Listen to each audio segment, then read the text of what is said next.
اللہ، اس سے یہ نہ سمجھیے کہ اللہ اس بندے کے اندر داخل ہو جاتا ہے. ہاں بہت سارے لوگ اس حدیث میں یہی معنی سمجھتے ہیں، وہ کام بن گیا، اللہ ہاتھ بن گیا، ناک بن گیا، وہ سب کچھ ہو گیا اللہ تو وہ خود اللہ ہو گیا. یہ صوفی اور یہ وحدت الوجودی کافر ان کے عقیدے میں اور ان کی دلیل یہ اس کا مطلب نہیں. اسی لیے کہتے ہیں کہ قرآن و حدیث کو محدثین کی طرح سے سلف نے جس طرح سمجھایا ہے. ہم نے جب اس حدیث کا مفہوم ائمہ رحمہ اللہ سلف سے جب ہمیں پوچھا تو انہوں نے کہا اس کا یہ مطلب نہیں ہے کہ اللہ اس میں داخل ہو جاتا ہے، اس کا یہ مطلب یہ ہے کہ میں اس کے ہاتھ میں جاتا ہوں. مطلب یہ ہے کہ وہ بندہ اپنے ہاتھ سے وہی کام کرتا ہے جو اللہ کو محبوب ہوتے ہیں، اپنی آنکھوں سے وہی چیز دیکھتا ہے جو اللہ کو محبوب ہوتے ہیں، اپنے کانوں سے وہی بات سنتا ہے جو اللہ کی رضا کے لیے ہوتے ہیں، اپنے پیروں سے اگر آپ کہو کہ اللہ پیروں سے چلتا ہے تو آپ کا عقیدہ ہے کہ اللہ پیر بن جائے گا، کہ اللہ کی توہین نہیں کرے. تو اس کا مطلب یہ نہیں ہے، بلکہ اس کا مطلب یہ ہے کہ وہ انہی راہوں پہ چلتا ہے جو اللہ کی رضا کی راہ ہوتی ہے، اللہ کی خوشنودی کی راہ ہوتی ہے. تو میرے عزیزو، میرے دوستو، یہ اللہ کی طرف نصرت و مدد، یہ ہے اولیاء اللہ اور یہ ہے کرامتیں. باقی کرامتوں کے بارے میں یہ اولیاء کا سمجھنا بولو. ابھی میں 10-15 منٹ آپ کو دوں گا، سوال کیجیے تاکہ جو اگر ہو سکتا ہے دوران تقریر کوئی نقطہ کوئی پوائنٹ لگے گا آپ اس کو لکھ لو کہ میں یہ پوچھوں گا، میں یہ پوچھوں گا انشاءاللہ تعالیٰ، تاکہ موضوع مکمل ہو جائے. یہ اولیاء اللہ کرامت، جیسا کہ میں نے بتایا کوئی ضروری نہیں کہ کرامت ظاہر ہو، ہرگز نہیں، بلکہ کرامت ان کے ہاتھوں میں ظاہر ہوتی ہے جو اولیاء اللہ ہوتے ہیں. انہی چیزیں اس سلسلے میں 3 لوگ ایسے ہوتے ہیں جن سے انہی چیزیں ہوتی ہیں. ایک ہے معجزہ، دوسری ہے کرامت اور تیسرا ہے استدراج.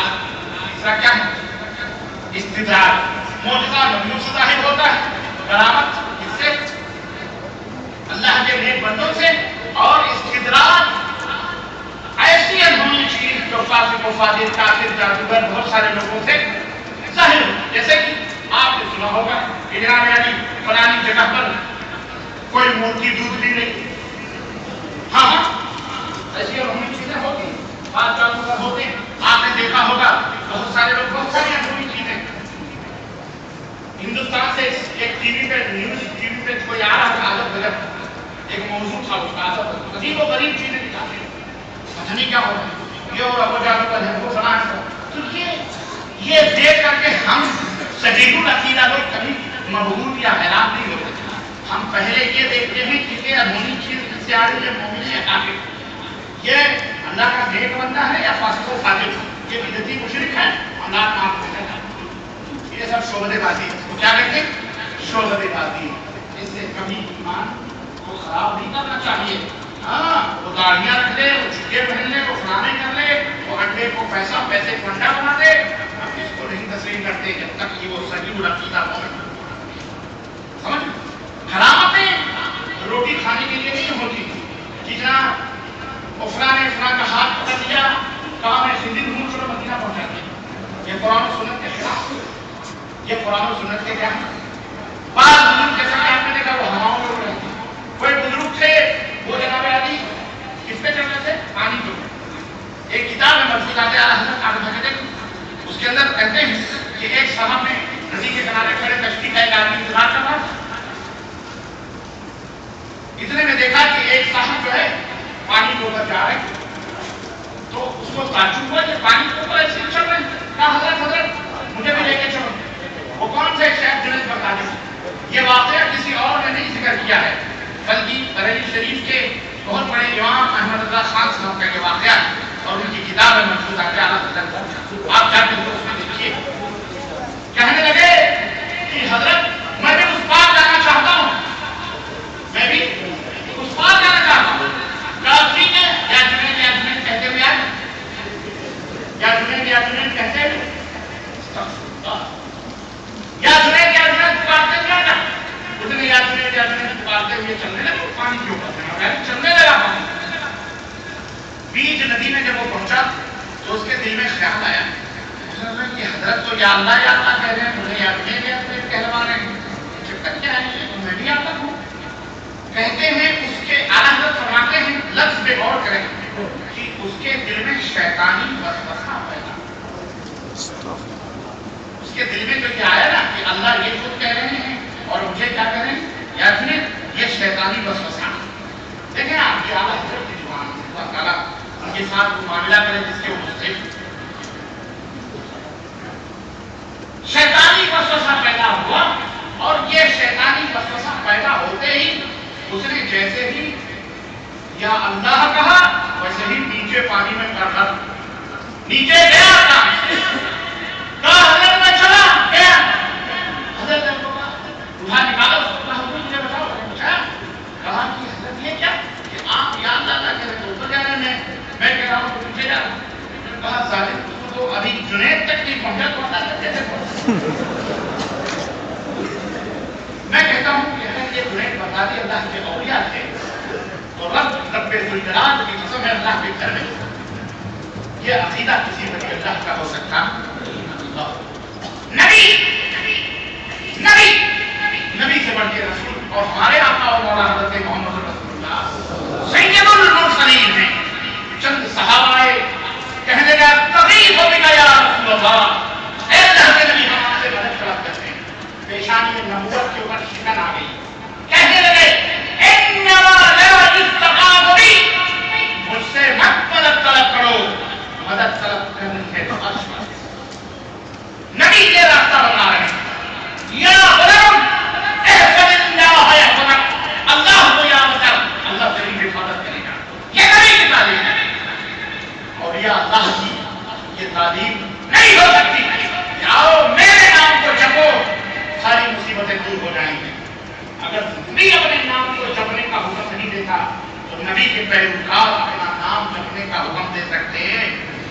میں کہتا ہوں اگر جنید بغدادی ولی اللہ ہے تو یہ ہرگز یہ کلمہ نہیں کہہ سکتا۔ وہ شیطان رہا ہوگا جنید بغدادی کی شکل میں اس کو گمراہ کرنے کی جو مدد کرتا، اور آخر اس کی دینی فطرت راستے میں اللہ نے اسے صحیح راستہ دکھایا، شیطان غالب آ گیا۔ اس کو اعلیٰ حضرت فرماتے ہیں وسوسے شیطانی نے، ارے وہ وسوسہ نہیں تھا، ارے اس کی بیچارے کی اس کا ضمیر تھا جو اسے چیخ کے کہہ رہا تھا تو کیوں اللہ کو نہیں پکارا؟ یہ واقعہ سراسر جھوٹ، اس کی کیا حقیقت کیا سچائی، لیکن لوگ اڑے ہوئے ولی کس کو سمجھا؟ استغفر اللہ، جو غیر اللہ کی تو بھائی کی طاقت ہے وہ ولی ہو سکتا ہے۔ اے مسلمانوں، کبھی واقعات ایک سے ایک واقعات ہیں۔ ایک بزرگ تھے، کشتی میں ان کا مرید نہیں جا رہا تھا، کشتی ڈوبنے لگی، اس نے حضرت کو یاد کیا اور حضرت ہندوستان ہی سے پہنچ گئے اور جناب علی کشتی کو اپنی کمر لگا کر کے باہر کر۔ مرید نے دیکھا کشتی کمر چھلی ہوئی ہے، کہا حضور کمر کیوں چھلی؟ کہا تو اپنا کام کر، بہت ضرورت کر رہی ہے، پیٹ دبا دے۔ وہ دبانا لگا، پھر پوچھا حضور یہ کیوں کمر چھلی، یہ کیوں کمر چھلی؟ آخرکار حضرت نے کہا اصل میں تیرا ایک بھائی مرید جو تھا میرا وہ بحر عرب میں جا رہا تھا حج کرنے، اس کی کشتی ڈوبنے لگی تو اس نے میں گیا تھا، میں نے کمر لگایا، اس کی وجہ سے یہ چھل اڑ گئی ہے کمر کو۔ اور ہم نے کہا یہ کمر نہ ہوئی کرن ہو گئی ہے۔ یہ بزرگوں کی کہانیاں جیسے بزرگ تھے، بھوک لگی، کہنے لگے چلتے ہیں مزار رسول پر آرام کرتے ہیں، وہاں روٹی نصیب۔ وہاں میں دیکھا کہ اللہ کے نبی آئے اور روٹی دے کے گئے، نیند ہوئی تو روٹی آپ نے کہا یہ ولایت ہے کہ کرامت ہے؟ تم نے کیا؟ ایک بزرگ تھے نبی صلی اللہ علیہ وسلم کی خبر پہ آئے اور کہنے لگے اللہ کے نبی پہلے میری روح آتی تھی، چوکھٹ کا بوسہ دیتی تھی، آج میں بذات خود آیا ہوں، دستے مبارک نکالیے، آپ کے ہاتھ کو بوسہ دینا چاہتا ہوں۔ اللہ کے نبی نے ہاتھ خبر سے نکالا، 90,000 لوگوں نے دیکھا اور حضرت نے ہاتھ کا بوسہ لیا۔ استغفر یہ کرامت ہے، ایسی کرامت جوتے کی نوک پہ ہم رکھتے ہیں، اس کو تجلیات کہتے ہیں، ہم اس کو کرامت یا کرامات نہیں کہتے۔ کرامت کے لیے شرط یہ ہے کہ وہ اللہ کرے۔ مشرک اور بدعتی یاد رکھو، یہ جملہ یاد رکھو، یہ جملہ میں نے قرآن کریم سے لیا۔ اللہ نے فرمایا قرآن کریم اپنے نبی فرماتے ہیں، اللہ تعالیٰ اپنے نبی کے بعد قل هذه سبیلی ادعو الی اللہ على بصیرۃ انا ومن اتبعنی وسبحان اللہ وما انا من المشرکین۔ اے نبی آپ کہہ دو کہ یہ میری راہ، میں اللہ کی طرف، قل هذه سبیلی، یہ میرا راستہ ہے، میں اللہ کی طرف تمہیں بلاتا ہوں۔ کسی جماعت، کسی فرقہ، کسی گروہ، کسی طرف اللہ کی طرف میں تمہیں بلاتا ہوں، میں بھی، اور علم کی روشنی میں، اور جو میری اتباع اور پیروی کرنے والے ہیں وہ بھی کس کی طرف بلاتے ہیں؟ اللہ کی طرف اڑاتے ہیں اور اللہ کی ذات پاک اور صاف ہے.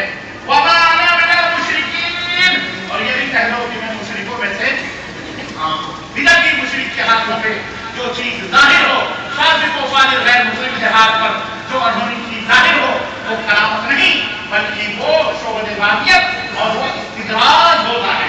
کیا ہوتا ہے؟ وہ شیطان لعین لوگوں کو دھوکہ دینے کے لیے یہ چیزیں ظاہر کرواتا ہے, یہ چیزیں ظاہر کرواتا ہے, کبھی خضر کی شکل میں, کبھی الیاس کی شکل میں, کبھی فلانے کی شکل میں, کبھی ڈھکانے کی شکل میں آ کر کے لوگوں کو گمراہ کرتا ہے.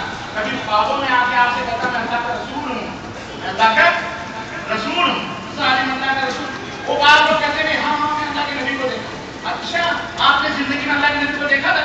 کیسے آپ نے پہچانا بتا دیں؟ اس کے کہنے پر شیطان تو جھوٹ بول سکتا ہے بھائی, شکل میں نہیں آ سکتا لیکن جھوٹ تو بول سکتا ہے. اور زندے میں شیخ عبد القادر جیلانی سے اس نے کیا کہا؟ شیخ عبد القادر جیلانی میں تمہارا اللہ تم سے مخاطب ہو. سنو, جب یہ چیزیں سب کے اوپر حرام تھی, آج سے میں نے تمہاری عبادت سے خوش ہو کر سب چیزوں کو تمہارے لیے حلال کر. شیخ عبد القادر نے کہا اعوذ باللہ من الشیطان الرجیم. مردود نبی جس مقام کو نہیں پا سکے, نبی جس رتبے, نبی کا جو مقام ہے, نبی کے اوپر حرام چیزیں حلال نہیں ہوئی. میرے غریب کے اوپر حرام چیزیں اللہ کہتے ہیں حلال کیوں کرتا ہے؟ آج کل کے پیر مراڑے ہوتے ہیں ہاں بھیا حلال برائے نبوت سے بھی افضل ہے. پہنچ گئے ہم تو ہمارے ہاں حضور کے نماز نہیں پڑھتے تھے. ہم نے ان سے کہا دلی کی بات ہے کہ 4-8 اس کے نیچے آتا ہے وہ بھول جما تھی تو کھانا تھی. ہم نے کہا کھانا تو بزرگ آتے تو مسجد نماز نہیں پڑھتے.